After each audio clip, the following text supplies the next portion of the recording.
Good morning friends, আমি পুবালি। আশা করি আপনারা সবাই খুব ভালো আছেন, আমিও খুব ভালো আছি। তো দেখুন, এই যে আমাদের এখানে টানা 3 মাসেরও বেশি কন্টিনিউয়াস প্রসেসে যে বৃষ্টিটা হচ্ছে বা হয়েছে, এখন অবশ্য ওয়েদারটা অনেকটাই চেঞ্জ হচ্ছে আস্তে আস্তে।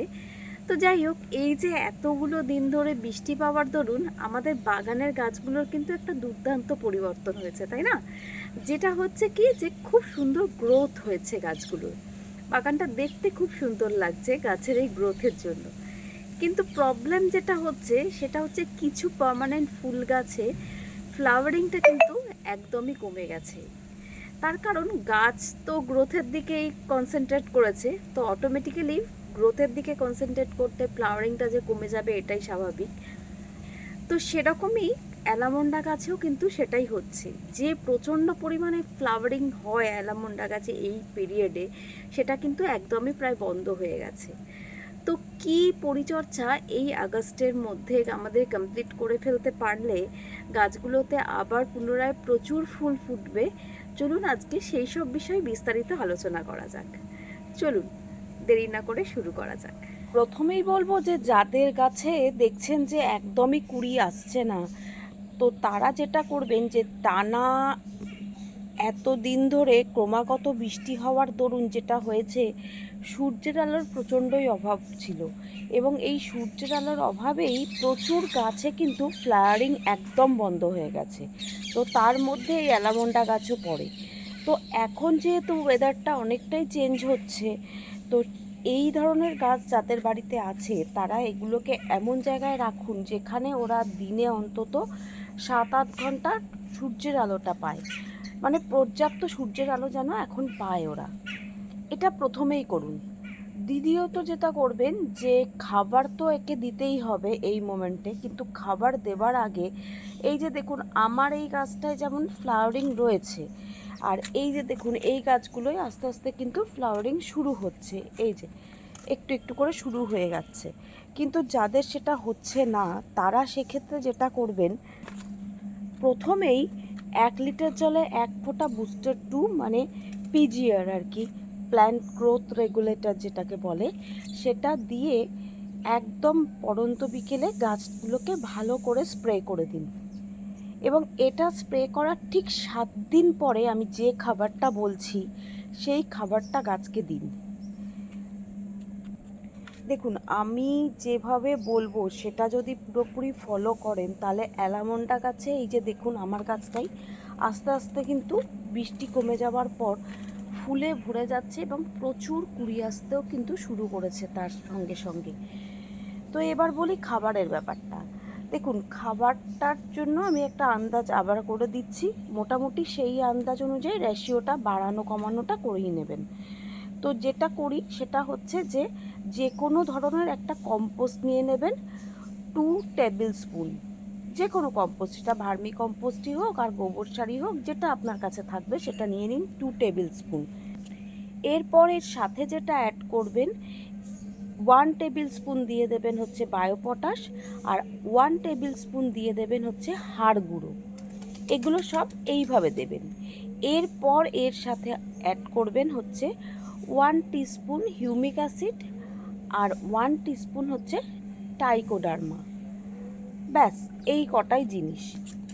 এবার এগুলোকে খুব ভালো করে মিক্স করে নিয়ে জাস্ট গাছের মাটি খোঁড়ার কোনো দরকার নেই, যদি কোনো আগাছা থাকে সেগুলোকে ভালো করে পরিষ্কার করে দিন, দিয়ে সাইড দিয়ে খাবারটা দিয়ে দেবেন।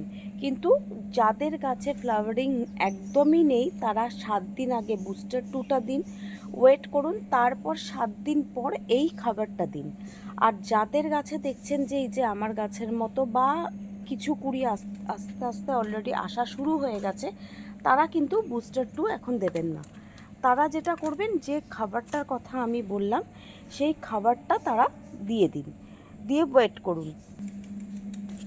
এবার বলবো যে এই যে খাবারটা আমরা দিচ্ছি, যাদের গাছে অলমোস্ট কুড়ি আসা শুরু হয়ে গেছে, তো এই খাবারটা দেওয়ার পর, আর যাদের গাছে একদমই কুড়ি আসছে না তারাও বুস্টার 2 দেওয়ার পর 7 দিন পর খাবারটা দিলেন। দেওয়ার পর যে কাজটা করতে হবে, 2 দিন ওয়েট করতে হবে, এবং 2 দিন ওয়েট করার পর প্রত্যেককেই যে কাজটা করতে হবে সেটা হচ্ছে একটা ভালো মানের মাইক্রোনিউট্রিয়েন্টস কিন্তু এই গাছটাতে অবশ্যই করে স্প্রে করতে হবে।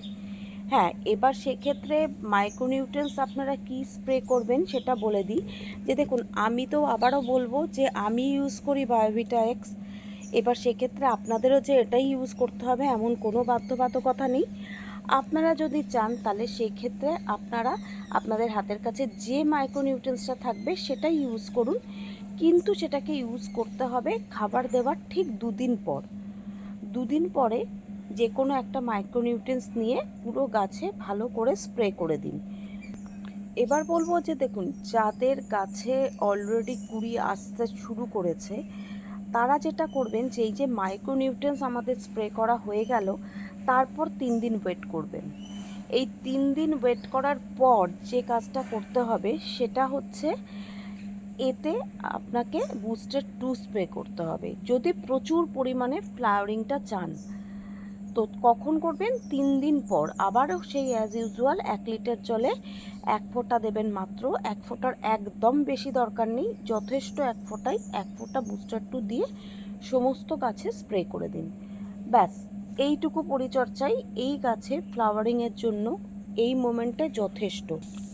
তবে এই পরিচর্যাগুলোর সাথে সাথে যেটা আমাদের অবশ্যই করতে হবে সেটা হচ্ছে দেখুন, এই গাছগুলোতে পোকামাকড় খুব একটা লাগে না, তবে তাও অ্যাজ ইউজুয়াল আমরা যেমন রুটিন মাফিক সমস্ত গাছে কীটনাশক ইউজ করে থাকি, এই গাছগুলোতেও সেইভাবেই স্প্রে করে দেবেন।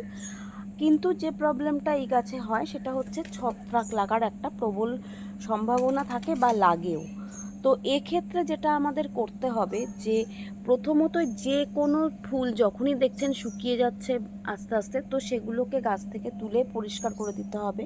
এই যে দেখুন আস্তে আস্তে যে হলুদ পাতাগুলো হয় সেগুলোও সঙ্গে সঙ্গে গাছে পরিষ্কার করে গাছটাকে একদম নিট অ্যান্ড ক্লিন রাখার চেষ্টা করুন। আর যেটা করবেন অ্যাজ ইউজুয়াল কীটনাশক দেওয়ার একদিন পরে, মানে একটা দিন গ্যাপ দিয়ে, যেরকম আমরা সব গাছে ছত্রাকনাশক বা ফাঙ্গিসাইড দিয়ে থাকি এই গাছগুলোতেও কিন্তু সেটা অবশ্যই করে স্প্রে করতে হবে। তো এই ছোট ছোট পরিচর্যাগুলো যদি আমরা এই আগস্ট মাসের মধ্যে এই অ্যালামন্ডা গাছে করে ফেলতে পারি তাহলে আমাদের দেখুন, আমার যে গাছটা অলরেডি কিন্তু ফ্লাওয়ারিং শুরু করে দিয়েছে আবার, এবং আপনাদের গাছেও কিন্তু এরকম সুন্দরভাবে ফুল আসতে শুরু করে দেবে। এবার বলবো যে যারা নতুন গাছ কিনে আনছেন তারা কিভাবে রিপোর্ট করবেন। তো দেখুন, যারা নতুন গাছ কিনছেন তাদের ক্ষেত্রে বলবো যে প্লেন গার্ডেন সয়েল নিয়ে নিন 50%, আর যে 50% থাকবে তাতে মোটামুটি 30% যে কোনো একটা কম্পোস্ট নিয়ে নেবেন। সেটা ভার্মি কম্পোস্ট হোক, কাউডাং কম্পোস্ট হোক, যদি আপনার কাছে লিপ কম্পোস্ট অ্যাভেলেবেল থাকে, পাতা পচা সার, সেটাও নিতে পারেন। আর যে 20% থাকছে সেই 20%-এর মধ্যে 10% যে বাড়িঘর তৈরি করার বালি থাকছে সেই বালি অ্যাড করুন, আর 10% কোকোপিট অ্যাড করুন। তার কারণ যে এই পটিং মিক্সারটা তৈরি করছেন এতে আমি কোকোপিট অ্যাড করতে বলছি এই কারণেই যে অ্যালামন্ডা গাছ কিন্তু খুব জল ভালোবাসে, একদম যেন ময়েশ্চারের ব্যাপারটা সবসময় এর গোড়ায় থাকে সেই দিকে কিন্তু আমাদের খেয়াল রাখতে হবে। যেমন পুরোপুরি সানলাইটে রাখতে হবে, সিমিলার ওয়েতে আমাদের এটাও খেয়াল রাখতে হবে যাতে জলের ব্যাপারটাও ঠিকঠাক থাকে, গাছের গোড়া যেন একদম কখনো শুকিয়ে না যায়।